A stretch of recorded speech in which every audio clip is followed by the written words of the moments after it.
క్రీస్తునందు మిక్కిలి ప్రియమైనటువంటి బిడ్డలారా, అందరూ బాగున్నారు కదా? ప్రభు అయిన యేసుక్రీస్తు నామములో మీకు అందరికీ శుభములు తెలియపరుస్తున్నాను. ప్రభునందు ప్రియ బిడ్డలారా, ఈరోజు మన యొక్క ధ్యానాంశము యేసయ్య రక్తము కార్చడానికి కారణం ఏమిటి? యేసయ్య రక్తము కార్చడానికి కారణమేటని ఈ యొక్క వాక్య భాగాన్ని మనము ధ్యానించుకుందాం. ఈ వాక్యం కొరకు చిన్న ప్రార్థన చేసుకుందాం. పరిశుద్ధుడా, మహోన్నతుడా, సర్వోన్నతుడైన దేవా, నీ సంకల్పం చొప్పున యేసయ్య ఈ లోకానికి వచ్చి రక్తం చిందించి నాయన మాకు విడుదల విమోచన తెచ్చి ఉన్నాడని, దానిని వివరంగా తెలుసుకున్నటకు కారణాలన్నీ గ్రహింపచేయండి ప్రభువా. వినే బిడ్డలను ఇంకా మరొకసారి నీ యొక్క సంకల్పాన్ని తెలుసుకున్నట్లుగా నీ జ్ఞానముతో నీ బిడ్డలను బోధించండి, ఒప్పించండి. నీ యొక్క రక్షణ కార్యమును జరిగించుకోమని నన్ను కూడా నీ ఆత్మలో నింపి నీ మాటలను వినిపింపచేయమని ఈ సమయమును నాయన నీ బిడ్డలను నీకే అప్పగిస్తూ మీరే మాట్లాడి మహిమ తెచ్చుకోమని మా ప్రభు అయిన యేసుక్రీస్తు అతి పరిశుద్ధమైన నామములో ప్రార్థించి పొందినాము తండ్రి, ఆమేన్. ప్రభునందు ప్రియ బిడ్డలారా, యేసుక్రీస్తు యేసయ్య రక్తం కార్చడానికి కారణమేమిటని మనము ధ్యానించుకుంటున్నాం. ఆది మానవులు, ఆది దంపతులైనటువంటి ఆదాము హవ్వలు ద్వారా మానవునిలోనికి పాపము ప్రవేశించింది. కాబట్టి ఆ పాపం వలన పుట్టుచున్న ప్రతి మానవుడు పాపం లేకుండా ఎవరు జన్మించలేదు. కాబట్టి ప్రతి ఒక్కరిలో ఆనాటి నుండి ఈనాటి వరకు మనలో పాపం అనేది మరి ప్రవేశించింది. కాబట్టి అది వస్తూనే ఉంది అందరిలో కూడా. కాబట్టి ఈ మానవుని యొక్క పాపాన్ని పోగొట్టడానికి ఎవరికి తరం కాదు, పాపం లేనివాడే కావాలి మానవుని పాపం పోగొట్టుకోవాలంటే. ప్రేమైన బిడ్డలారా, ఒక త్రాగుబోతు ఇంకొక త్రాగుబోతును బాగు చేస్తాడా, మాన్పిస్తాడా? ఇద్దరు తాగుబోతులు కలిసి మళ్ళా ఇద్దరు బాగానే తాగుతూ ఉంటారు. అలాగే మరి ఒక పిరికివాడు ఇంకొకరిని ధైర్యపరుస్తాడా? ఇద్దరు భయపడి పారిపోతారు. పిరికివాడిని కూడా ధైర్యపరచలేడు, రక్షించలేడు. కాబట్టి ఒక దరిద్రుడు ఇంకొక దరిద్రునికి సహాయం చేస్తాడా? వాడే దరిద్రంలో ఉంటే ఇంకా వేరే దరిద్రునికి ఏం సహాయం చేస్తాడు? చేయలేడు. కాబట్టి ప్రియ బిడ్డలారా, ఈ రకంగా మనము ఏదైనా కూడా మనము గమనించినట్లయితే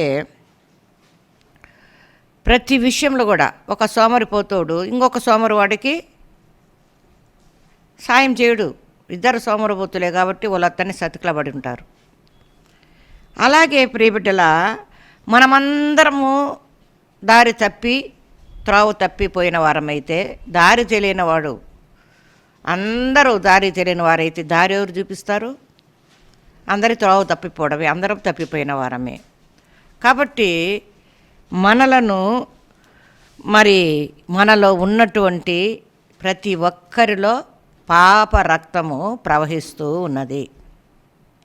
ఆది మానవుడు, ఆది దంపతుల నుండి వచ్చినటువంటి పాప రక్తము మనందరిలో ఆనాటికి ఈనాటికి ఒకరి ద్వారా ఒకరికి సంక్రమించి మనలో ప్రవహిస్తూనే ఉంది. అంతేకాకుండా ఇంకా మన యొక్క సొంత అపరాధాల చేత కొన్ని కర్మ పాపాలు కూడా మనకున్నాయి. మన చేతలారా చేసుకునేటి పుట్టుకతో వచ్చిన పాపము, ఇంకా కర్మ పాపం కూడా ఉంది మన మీద. కాబట్టి ఇవన్నీ మనము తెచ్చుకున్నాం, మనం సొంతంగా తెచ్చుకునేటి కర్మ పాపాలు. వంశపారంపరంగా ఆదాము హవ్వల కాడించి వచ్చిన పాపము మనం పుట్టుకతోనే ప్రవహిస్తూ వచ్చింది. మధ్యలో మనము మన యొక్క అపరాధములతో మరి మనకు కర్మ పాపాలు కూడా ఉన్నాయి. కాబట్టి భూమి మీద ఎవరన్నా పాపము లేని వారు ఉన్నారంటే ఎవ్వరు లేరు. మన పాపం ఎట్లా పోతుంది? మనలో మన రక్తంలో ప్రవహించే ఈ పాపము ఎలా పోతుంది? కాబట్టి ప్రియబిడ్డలారా, ఈ పాపులను రక్షించడానికి ఒక పరిశుద్ధుడు కావాలి కదా. కాబట్టి ఆ పరిశుద్ధుడు ఈ భూమి మీద ఎవ్వరు లేరు, ఏ నరుడి కూడా పరిశుద్ధుడు పుట్టలేదు. కాబట్టి ప్రియబిడ్డలారా, ఒక రక్షకుడు మనల్ని రక్షించేదానికి మనకు కావాలి. కాబట్టి మన మానవుల చేత ఎవరి వలన సాధ్యం కానిది దేవుడే సాధ్యపరచడానికి పాపం లేనివాడుగా ఈ లోకానికి రావలసి వచ్చింది. అది పాపం లేని వారికే సాధ్యం. పాపాన్ని మరి పరిహరించడానికి మరి మనం పాపం లేని వారు మనలో ఎవరు లేరు. కాబట్టి రకరకాల మరి పరిస్థితులలో ఎక్కడ కూడా పాపం లేని దేవుడంటూ మనుషులంటూ లేరు. మనం చూస్తున్నాం ఎన్నో రకాల దేవుళ్ళు. ప్రతి దేశంలో పరిశుద్ధ గ్రంథంలో కూడా ఎంతోమంది గ్రామ దేవతలు ఉన్నారు, మరి పెద్ద పెద్ద దేవుళ్ళు ఉన్నారు. వాళ్ళందరూ కూడా మనం వాళ్ళ యొక్క మరి వారి గురించి మనం బాగా ధ్యానించి చదివి తెలుసుకున్నట్లయితే ఎక్కడో ఒక చోట ఒక పాపము తప్పు చూడగలుగుతాం. వాళ్ళ పుట్టుక కూడా మామూలుగా మనుషుల మాదిరిగానే పాపములో వాళ్ళు మరి కుటుంబంలో జన్మించినట్టుగా మనం చూస్తున్నాం. అందరి దేవుళ్ళల్లో కూడా పరిపూర్ణ పాపం లేనటువంటి ఈ యొక్క వ్యవహారాలు స్వభావాలు గమనిస్తే పాపం కనిపిస్తూ ఉంది. కొన్ని సందర్భాలు, కొన్ని మాటలు, కొన్ని వ్యవహారాలు, వాళ్ళ యొక్క బిహేవియర్, వారి ప్రవర్తనలు, ఏ దేవుళ్ళు కానీ ఏ మనుషులు కానీ పాపం లేని వారు మనకు ఎక్కడ చూసినా కూడా కనిపించలేదు. కాబట్టి ఇటువంటి పాపరహితుడు పరిశుద్ధుడు ఆయన మనకు రక్షణ ఇవ్వడానికి, ఈ పాపి అయినటువంటి మనిషి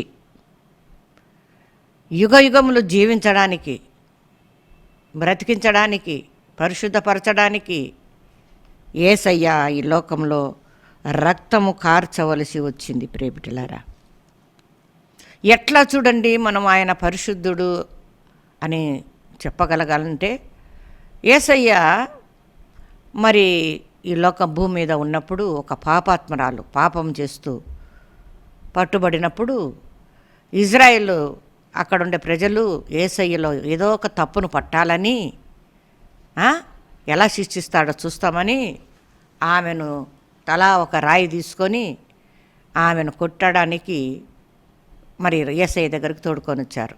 ఇదిగో ఈమె, ఈ స్త్రీ పాపముతో చేస్తూ పట్టుబడింది, ఈమెను రాళ్లతో కొట్టి చంపాలా, మరి నువ్వేమంటావు అని యేసయ్యని అడిగినప్పుడు యేసయ్య తల ఉంచుకొని ఏలుతో అక్కడ మట్టిలో రాస్తున్నాడు, ఇసుకలో రాస్తూ ఉంటే వారైతే అన్నాడు తలకాయ ఉంచుకొని, మీలో పాపము లేని వారు ఎవరో వాళ్ళు ముందుగా ఆమె పైన రాయి వేయండి, విసరండి. ఎవరు పాపం లేని వారు ఉంటారో వారు ముందుగా రాయి విసరండి అని యేసయ్య చెప్పినప్పుడు ప్రతి ఒక్కరి పాపాలు, వాళ్ళు చేసిన అబద్ధాలు, వాళ్ళు చేసినటువంటి దొంగతనాలు, నరహత్యలు ఉండొచ్చు, ఇంకా ఎన్నో మోసాలు అన్నీ వాళ్ళకు అన్నీ కనిపిస్తున్నాయి, అన్నీ జ్ఞాపకం వస్తున్నాయి అందరికీ. నేను ఈ తప్పులు చేసిన, నా తప్పులు చేసిన, నాలో పాపాలు ఉన్నాయి, నేను ఏ తప్పు చేయకుండా నేను లేను, పరిశుద్ధంగా లేను అని అర్థమైపోయింది అందరికీ. అప్పుడు వాళ్ళ చేత పట్టుకున్న రాళ్ళందరి కింద పడేసి, అందరిలో తప్పులు వాళ్ళకు కనిపించినాయి, వాళ్ళు అక్కడ రాళ్ళు పడేసి పోయినారు. అక్కడ రాళ్ళు పడేసి పోయినారంటే ఏమి, వాళ్ళందరిలో పాపము ఉంది. యేసయ్య ఒక్కడాడ మిగిలినాడు.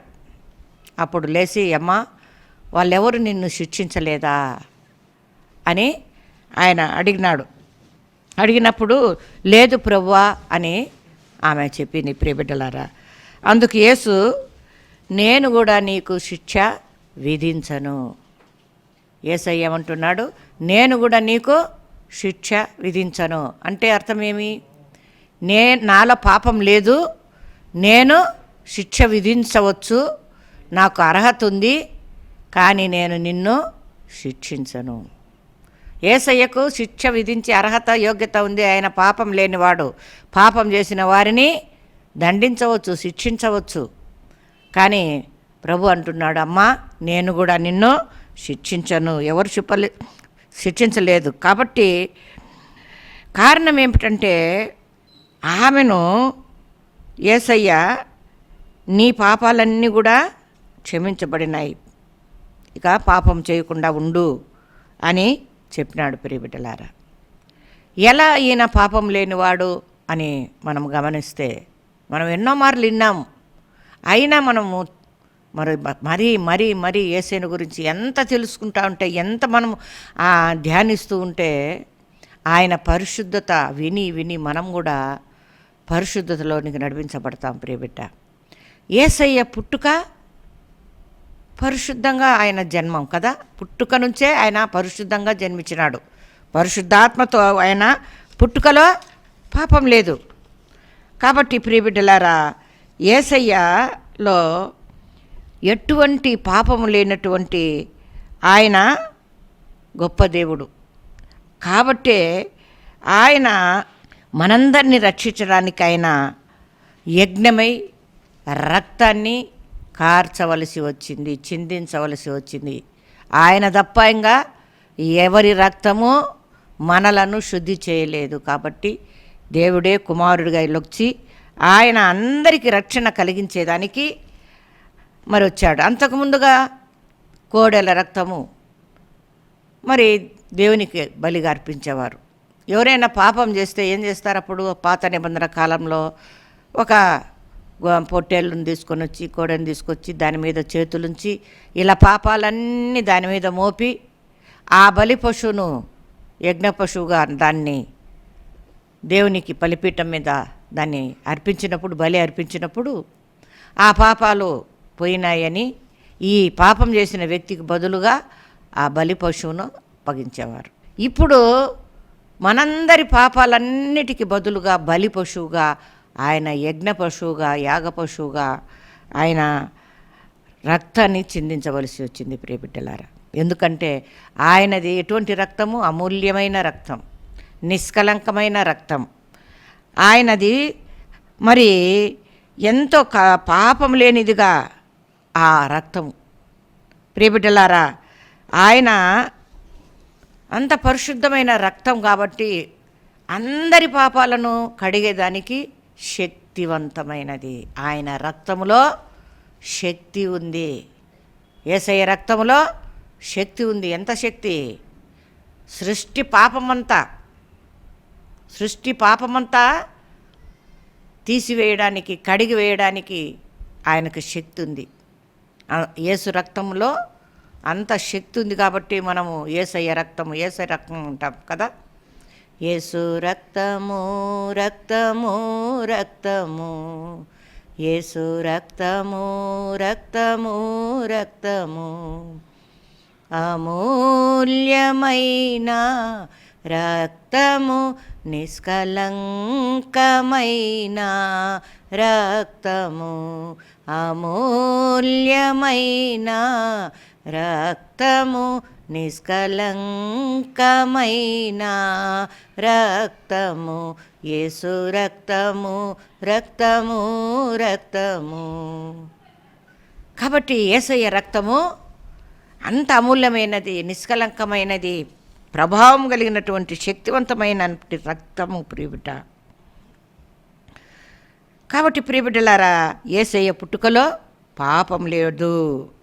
నేను పాపములో పుట్టి పాపములోనే నా తల్లి గర్భము ధరించును అని మరి కీర్తనకారుడు అంటున్నాడు.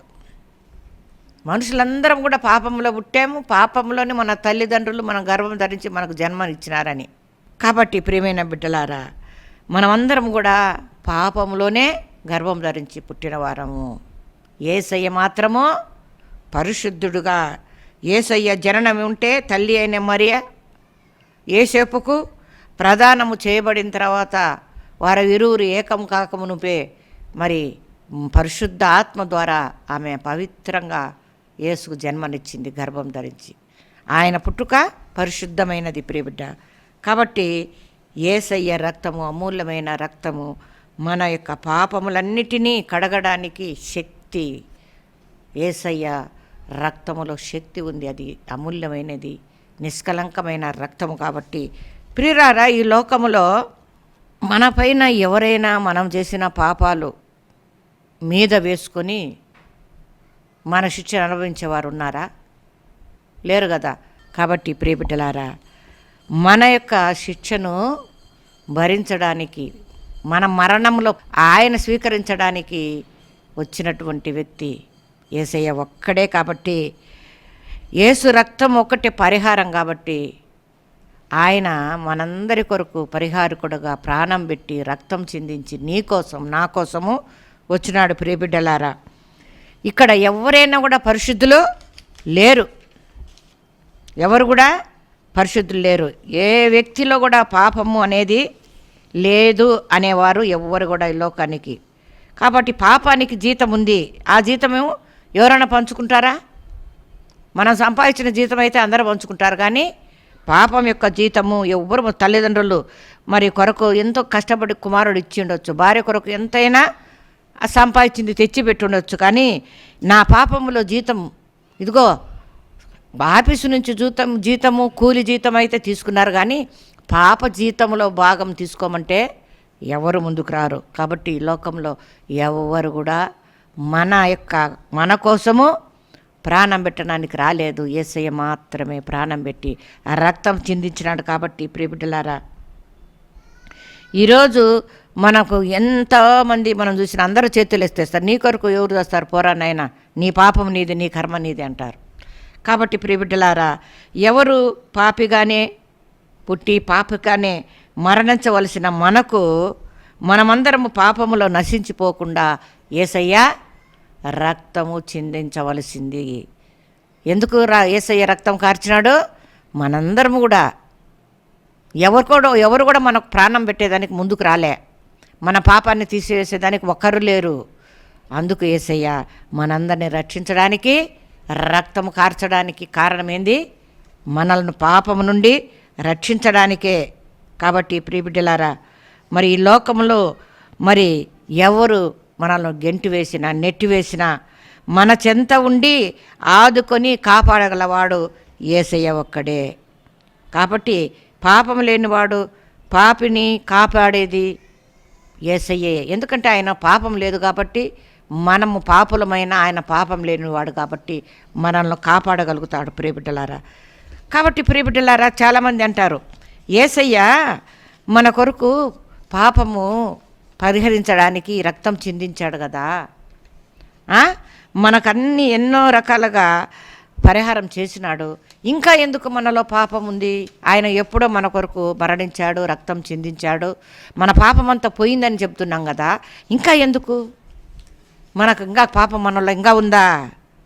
ప్రియమైన బిడ్డలారా, 2000 సంవత్సరాల కిందనే జరిగిపోయింది కదా మన పాపానికి శిక్ష. మనకు బదులుగా ఆయన మరణించాడు.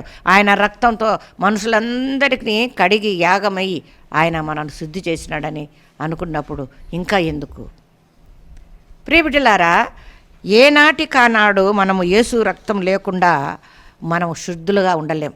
ఒకసారి స్నానం చేసేసాము, ఇంకా మళ్ళా మనం స్నానం చేయకుండా ఉంటే మురికి కంపుగట్టమా? దినము యేసు రక్తంతో మనము కడగబడుతూ పరిశుద్ధంగా కాపాడుకుంటూ రావాలి. కాబట్టి బిడ్డలారా, పరలోకానికి తండ్రి యేసయ్యే మనకు, ఆయన ఈ లోకంలో మనకు శాంతి, సమాధానము, తృప్తి అన్నీ ఇవ్వగలిగిన యేసు ఆయనే మార్గమై ఉన్నాడు. కాబట్టి ప్రేమ, ఈ లోకంలో మనము ఈ పాపం నుండి రక్తము పోగొట్టడానికి ఆయన చిందించినాడు ప్రియబిడ్డలారా. ఇంకా ఆయన మన మీద ఉన్న శిక్షను లేకుండా చేయడానికి రక్తము, అమూల్యమైన రక్తాన్ని చిందించినాడు. మరి ఈ లోకంలో ఆయన ఏ పాపం లేకుండా పుట్టుకలో ఆయన పరిశుద్ధమైన పుట్టుకను పుట్టి మన కొరకు యేసయ్య రక్తం ఒకటే పరిహారం కాబట్టి ఆయన ఆ రక్తం కార్చడానికి, మనల్ని పరిహరించడానికి రక్తం కార్చాడని చెప్పేసి మరి ఈ యొక్క కారణం మనం తెలుసుకోవాలి. ప్రియమైన బిడ్డలారా, ఏలయనగా పాపం వలన వచ్చు జీతము మరణం అని ఉంది కదా. కాబట్టి ఈ పాపం వలన వచ్చే జీతము మరణము, అది ఏం మరణము? నిత్య మరణం. చూడండి, ఈ పాపంలోనికి ఈ సాతానుడు మనలను లాక్కపోవడానికి వస్తున్నాడు. పాపం అనేది చాలా భారమైంది, బరువైంది. కాబట్టి ఒక్క వ్యక్తి పాపం చేశాడంటే ఆ పాపానికి మనము శిక్ష అనుభవించాలి. కానీ మనకు బదులు ఎవరు శిక్ష అనుభవించే వాళ్ళు లేరు. కాబట్టి మన కొరకు ప్రాణం పెట్టేవాళ్ళు ఎవరు అని మనం గమనిస్తే యేసయ్యే. యేసు రక్తంలో కడగబడినప్పుడు మాత్రమే మనము శుద్ధీకరించబడతాము, మన పాపమంతా కడగబడుతుంది. ఎందుకంటే ఆయన క్రయధనముగా తన రక్తాన్ని ఇచ్చినాడు కాబట్టి ఇక మనకు ఏ శిక్షా విధి లేకుండా క్రీస్తు ఉన్నవారికి నిత్య జీవము అని వాక్యం చెబుతుంది. కాబట్టి ప్రియబిడ్డలారా, యేసు రక్తము ప్రతి పాపం నుండి మనలను పవిత్రులుగా చేయగలదని వాక్యపు వెలుగులో మనం చూసుకోవాలి. యేసు రక్తమే మనలను ప్రతి పాపము నుండి ఆయన నిత్య జీవంలోనికి తీసుకుపోగలదు, పవిత్రపరచగలదు. ఆయన వెలుగులో ఉన్న ప్రకారం కూడా మనం కూడా వెలుగులో నడిచిన ఎడల మనము ఆయనతో అన్యోన్యంగా సహవాసం కలిగిన వారముగా మనం ఉండాలంటే ఎల్లప్పుడూ కూడా ఆయన రక్తం చేత కడగబడుతూనే ఉండాలి ప్రియబిడ్డలారా. కాబట్టి నీ కొరకు ప్రాణం పెట్టినవాడు ఈ లోకంలో ఎవరూ లేరు. యేసయ్య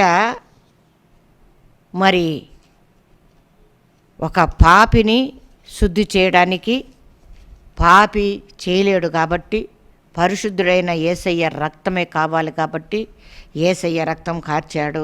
యేసయ్య రక్తము అమూల్యమైనది కాబట్టి, ఆ నిష్కలంకమైనది కాబట్టి ఆ రక్తమే మనలను రక్షిస్తున్నది. యేసయ్య రక్తము దేవునికి మనలను సన్నిహితులుగా దేవుని సన్నిధికి చేర్చేది యేసయ్య రక్తమే. మన ఘోర పాపాలన్నీ కూడా కలిగేది యేసయ్య రక్తమే. మన మనస్సాక్షిని కూడా శుద్ధి చేసేది యేసయ్య రక్తమే. దేవునికి మనకు సంధి చేసేది యేసయ్య రక్తమే ప్రియబిడ్డలారా. కాబట్టి సమాధానం ఇచ్చేది కూడా యేసయ్య రక్తమే. కాబట్టి ఎందుకు యేసు రక్తం కార్చవలసి వచ్చిందంటే దేవునితో సంధి చేయడానికి. ఆయన పరిశుద్ధుడుగా వచ్చి మన పాపమైన మన జీవితాలను కడిగి శుద్ధి చేయడానికి, శాపమైనటువంటి మన జీవితాలను మరి శాపగ్రస్తం నుండి విడిపించడానికి, మనమే కాకుండా సృష్టినంతటిని కూడా శాపం నుండి విడుదల చేయడానికి ఆయన రక్తము చిందించవలసి వచ్చింది ప్రియబిడ్డ. కాబట్టి ప్రియులారా, మరి యేసయ్య రక్తము ఒక్కటే పరిహారము. ఈ లోకంలో మనిషి పరిశుద్ధపరచడానికి ఇంకా ఏ పరిహారం లేదు. జీవనదులలో మునిగితివి కదా, తదుపరి ఫలితము తెలిసినదా. జీవనదులలో మునిగిన మన యొక్క పాపము కడగబడదు. కాబట్టి పాతాళమునకు ఏడవబడుచున్న మనలను యేసు రక్తము మాత్రమే ఏకైక మార్గము ప్రతి ఒక్కరికి ప్రియబిడ్డలారా. ఎందుకంటే మనమందరం కూడా పాపముతో పుట్టి పాపములో పెరిగి పాపము వలన మనం అన్నీ సమకూర్చుకొని పాపిగా ఉండాం. యేసయ్య వచ్చాడు మన కొరకు, తానే పరిశుద్ధుడుగా ఇక్కడ పుట్టి పరిశుద్ధ పుట్టుకతో పుట్టి ఆయన మన పాపములన్నిటి కొరకు తన పరిశుద్ధ రక్తాన్ని చిందించినాడు. ఈ పరిశుద్ధ రక్తము చిందించడం వలన మనమందరము కూడా పవిత్రపరచబడినాం. అయితే ఈనాటికి మళ్ళా పవిత్రపరచబడి పశ్చాత్తాపం చెంది మరలా మనము ఈ లోకంలో సాతాను మనల్ని ఈ లోక ఆశలు చూపించి, ఏ రీతిగా చీమలు తేనెను ఆశించి ఆ తేనె కోసం పెడితే ఆ చీమలు ఆ తేనెలో పడి చస్తున్నాయి. అలాగే ఉసుళ్ళు ఆ వెలుగును దీపపు వెలుగును ఆశించి దీపం దగ్గరికి వెళ్ళి ఆ ఉసుళ్ళు కూడా అక్కడ చనిపోతున్నాయి. అలాగే మనమందరము కూడా సాతాను చూపించే పాపానికి ఆకర్షితులమై మనల్నందరినీ పాపంలోనికి పడి నిత్యము మరణంలోనికి ఈడ్చుకొని పోతున్నాడు సాతానుడు. నిత్య జీవంలోనికి పోనీయకుండా సాతానుడు మనల్నందరినీ ఈ లోకములో ఉన్నటువంటి మంచి ఆనందకరమైన జీవితమని మనల్ని ప్రేరేపించి మనల్ని ఆ ఆశ చూపించి బాగా తీయగా ఉంటుంది, మధురంగా ఉంటుంది, రమ్యంగా ఉంటుంది, ఉత్సాహంగా ఉంటుందని చెప్పి లోకం చేత ఆకర్షించబడి మనలను నిత్య మరణంలోనికి ఈడ్చుకొని పోతున్నారు. ఎందుకంటే మనం పాపం చేస్తేనే మనకు నిత్య మరణం. ఆ పాపం చేయించేది ఎవరు? సాతానుడే.